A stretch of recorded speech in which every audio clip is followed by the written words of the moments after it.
Okay, hello, this is Crow from Global Music Club, and with our 10 minutes Caws, as usual, at 9 p.m. UK or 4 p.m. EST USA, every day except Wednesdays. And today is the day we do our weekly review. We're in our third week, and we would like to thank you because we've been having some nice feedback and viewings on YouTube and over here. So thank you all for watching and for being there with us. So I'm going to pass on the screen to Bill Rivers. He has become a familiar face by now. Hi there, Bill. Evening. Hi, Crow. You good? All Yeah, good. you? That's good. I'm okay. Yeah, I hope there's surviving. yeah. I hope there's not too much background noise because it's really raining hard here. And for those watching the show, if this show goes down, I've been having some problems with electricity, so let's hope we get it through without being cut off. Okay, so from what I see behind you, I can almost guess what you're going to talk about today. Almost, Almost, almost good. almost. It's not even a clue, is it? It's quite No, obvious. no, no, no, no. I'd be surprised if many people don't know this album. Yeah, I chose this simply because I've been listening to it a lot lately, and I've fallen in love with the Doors again. I was in love with them when I was a kid. Kind of fell out of love with them in my mid 20s, and I got back in love with them again. I was obsessed with Jim Morrison, and I think I was embarrassed in the mid 20s that I was so obsessed with Jim Morrison. Um, I'm older now, and I kind of listen to the Yeah, band. there was this revival when the movie came out, and all the Yeah, yeah, teens rushed over and went to listen to the Doors. yeah, yeah. It's great. The film I loved. I can't watch the film now. I think it's terrible. But I went to the cinema, watched it about 10 times. I was that obsessed, and I think that's why I was a bit embarrassed and kind of fell out of love. But I was more obsessed with Jim Morrison rather than the band. And obviously, as I got older, I really appreciate the band now and the music. And this album is just, oh my god, I love it. I love it so much. As I said, I've been listening to it a lot again lately, and just realised how fantastic it is. Yeah, The version it here, was quite well, a I've done. character. Yeah, Oh, if you can just see it. yeah. This is from a box set which they remastered, well, remixed even in 2012 or something, and the sound is even better. So I listened to all the studio albums remixed, and that made it come alive again. They did a great job. Usually when they remix or remaster albums, they sound worse, usually in my opinion, but this one sounds fantastic. But yeah, the LA Woman. So yeah, just a little bit of details about it. Paul A. Rothchild, who produced the first 5 albums, all great. I think all the albums are great. But I'd say this one's my favourite if I had to pick, simply because it's very coherent. It's an album, whereas the other albums they're a bit patchy. All the songs are great, but this is like a there's something going on. It's a whole, more than just the parts.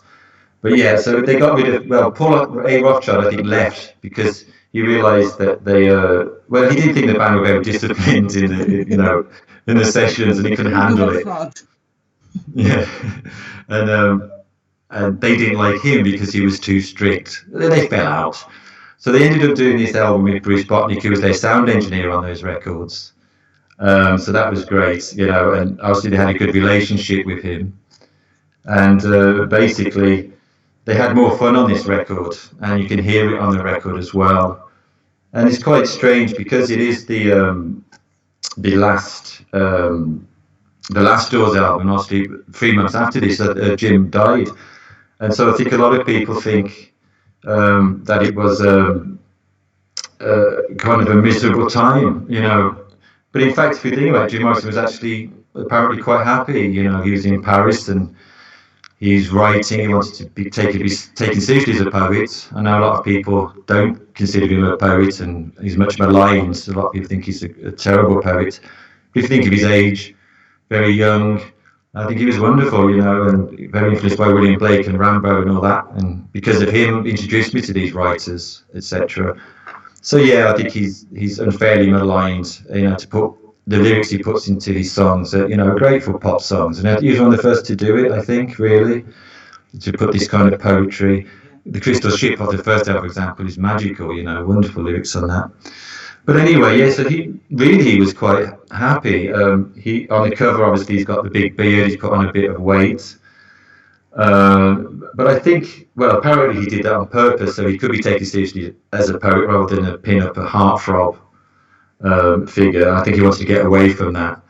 And when he did die, actually, on his obituary, I think it was a Rolling Stone, I'm not too sure, but they were very nice and said Jim Morrison poets, referred to him as a poet. So that was a nice gesture. But I don't know. So anyway, If it's my idea only, but some people were a bit thrown off by American Prayer and the way it was written and yeah, I love that album. The American, no, I the mean album. the book. Oh, the book. Sorry, I thought I you meant. think Sorry, I'm getting mixed up with American yeah, I Poet. think Yeah, yeah, maybe many people got like thrown off of him as a poet, maybe yeah, after yeah, reading bits of the American Prayer. I think, yeah. I don't know why. I mean, I have to admit, when you see some interviews with him, he does come across a bit pretentious sometimes. But then there's other interviews where he's really charming. He's, like having fun. So yeah, there's the two sides of him. And as I said, he was very young. People forget that. He was in his early 20s when he was. And I think he, if he hadn't have died, he would have become a really good poet. I think he would have been a great writer. Maybe he would have. amateur. Yeah, Yeah, more mature, and I think he would have pursued that more so than music. But that's another thing about this album, is that I think, as I say, it's their best album, and I always think there's there's progression on all their albums. Obviously, the first album, the debut, is a masterpiece. It's an amazing debut, but they really progressed, and there's that sadness, like, oh, what would have happened, if he survived? yeah, Because the Doors themselves, when Jim died, they made a couple of albums. They're okay, but they the Doors themselves, they were three members, integral members, really didn't do anything after that of any notes. And I always had a dream that, imagine if Iggy Pop had done an album with them, it would have been extraordinary. So there's a bit of sadness to this. There's always sadness in my reviews, but what it could have been, yeah. what could have the possibilities if Jim survived. And as I say, the story, I mean, there's all stories, conspiracy theories, but I think he was very ill as well, and the drug overdose just finished him off. I think he had bad stomach cramps on the day he died, so I don't think he didn't want, I don't think he was murdered, I don't think he wanted to kill himself. I just think it was very unfortunate. I think he was very happy, and certainly what I've read about and heard about on this album, he was very happy. He was really excited that he was working with, what's his name, Elvis's bass player, Jeremy. No, sorry, Jerry Sheff. Sorry, Jerry Sheff. Who used to play in Elvis. So he's very excited on working with Elvis's bass player. Which we have to remember as well, on the Doors albums, they did have higher bass players, even though we know live it's just the three of them. Ray Manzarek kind of did the bass on the organ, to fill in that space, and did it wonderfully. And that's another great thing about the band, all of them excellent musicians. And with this album, they said they're going back to the blues roots, and obviously it's very blues influenced. But they're so distinctive, they're not just like your average white band blues, there's something so special about the Doors. Each the player has something so special in their playing. Densmore, his drumming is just like the jazz. He's got jazz styles going on as well, and Robbie Krieger's guitar playing is so unique. And Ray Manzarek, well, the man's a genius in my opinion. And Robbie Krieger, you got to remember, he's one of the great songwriters. He wrote "Love Her Madly" on this one, which is one of my favourite tracks on here. I can't really go too technical about the album. I put this album on and I just feel good. The energy of it is it just makes me feel happy. And maybe it is this remix, this remastered version, just brings it back to life again. It's just the energy of it. It's just absolutely wonderful. Apparently they didn't have songs. They composed on the spot, did a lot of improv. As I say, let's go back to our roots. Let's do the blues, and see what came from that. Obviously, Jim had some lyrics, and then they had a theme. An idea was like LA. Let's just write about LA. So some of the ideas came from characters and situations, and trying to get the feel of Los Angeles, the place, etc. And let's have a look at this.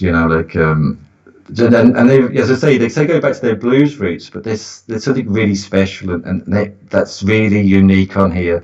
And there is experiments on here, experimental America, especially the Wasp, Texas radio and the big beats. Some of my eyesight here.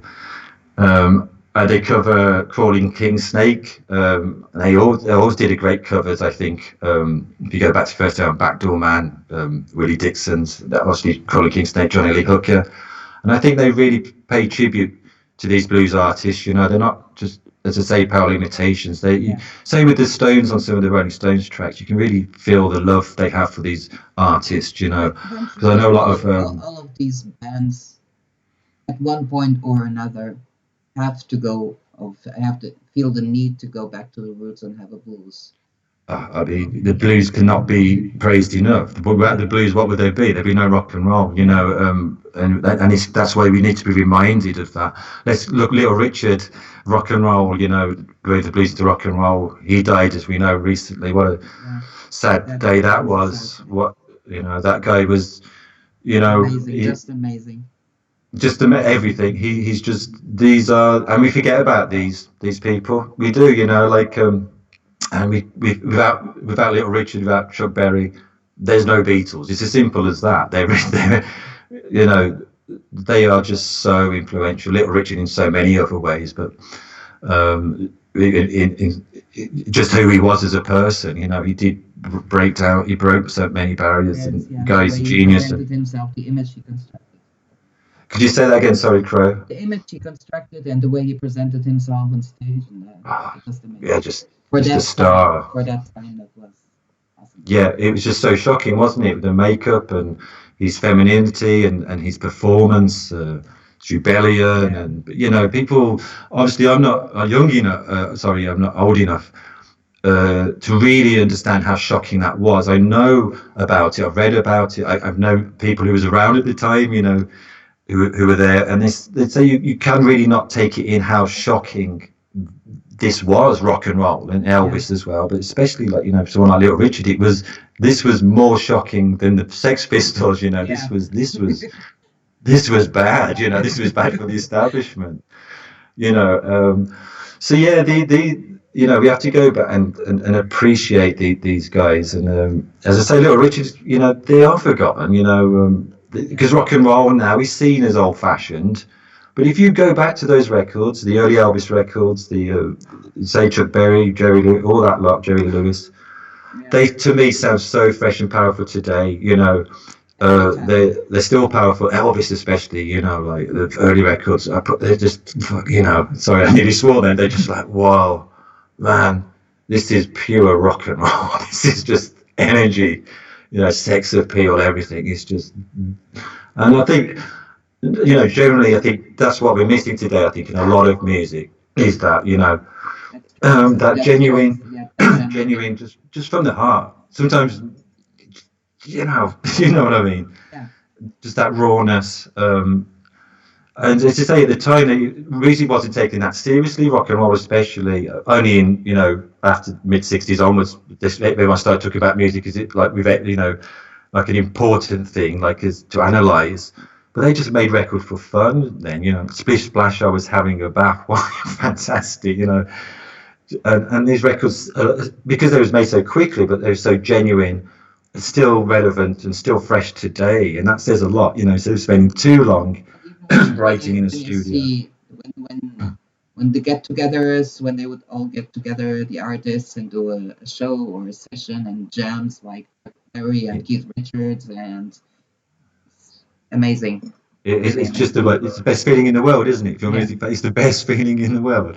And as I say, with the LA Woman, I think that's what they got in the studio. They just have fun, you know what I mean? And you can really feel that in the record, and that's hard to get it on record, you know, to get what's going on. And this does it wonderful. It does it perfectly. As I say, I put this, as I said, for some reason this year, I've just been playing this so many times. I'm just back in love with it again. I just, you know, it's just a wonderful, wonderful record. And as I say, go back to Robbie Krieger, you know, give him some credit for his songwriting. Don't forget, some people forget he wrote Like My Fire, you know, well, Indian Summer, one of my favourite tracks from the Morrison Hotel, Peace Frog as well. And that's another thing, they put funk in it, don't they? They're going to have these funk elements, especially because of Krieger's guitar. And I love that. So So what I'm saying, they're not that, sometimes, I say the average white band, 'cause there is a band called that, isn't there? But there's some bands who really do just imitate blues, and there's not that soul there, there's not that love there. You can tell these guys really listen and really admire the blues Yeah, artists, and, yeah, and and you can really hear that in their music. But they have their own distinct thing. Jim Morrison's voice on this is his best vocals, I think, on record. And he didn't drink. Apparently, he didn't drink much. He still drank, but he didn't drink a lot. Apparently, while they was recording this record, which is surprising because the vocal on there is very whiskey yeah, drenched, isn't yeah. it? It's very deep and that. But his voice on here, he's got again. I remember last week I was talking about Scott Walker. That people just thought he was a crooner. You could say so about Jim. Jim's got that crooner voice, hasn't he? He's got that crooner voice, but he's got something else which gives it that special, that special quality. And one thing that does, if I have any, you know, there's one band I really would have loved to have I seen think live. when we speak about speech, there's this fluency, the concept way of being fluent in speech, and Jim Morrison was fluent in singing. He kept it all ah, together. oh yeah, his voice is incredible. I think people, as I say, a lot of people actually, as I said, I kind of fell out of love with them because I was too much in love with them. It was like having a crush, on, on someone, and then feeling a bit embarrassed years later. And I think that was this. We was kind of run away from it. Yeah, sometimes you have to stop So and then rediscover. Yeah, and rediscover them again. And it's not just nostalgia for me. There's many artists I go that I don't really listen to now when I did as a kid, or whether they do, it's nostalgic reasons. But people like the Doors are a band that have been with me since I was a kid, and they're still with me now. They have that longevity. It's not just nostalgia. And as I say, the Doors are still maligned. I think people do still see Jim Morrison, not, he's loved by many, but there are some who still think he's a laughable character, think he was a drunk and a drug-addled yeah. bore, which I think is really unfair. And they think you got to remember that again in the '60s. I always think of that Dave Crosby song, "Almost Cut My Hair," which sounds very twee now, but you got to remember the time. Almost cut my hair, like he almost cut his hair and became a square. It sounds very twee now, but this is the times they were living in. So yeah, some lyrics That's a sometimes decade how of they presented. experimenting. It's per se.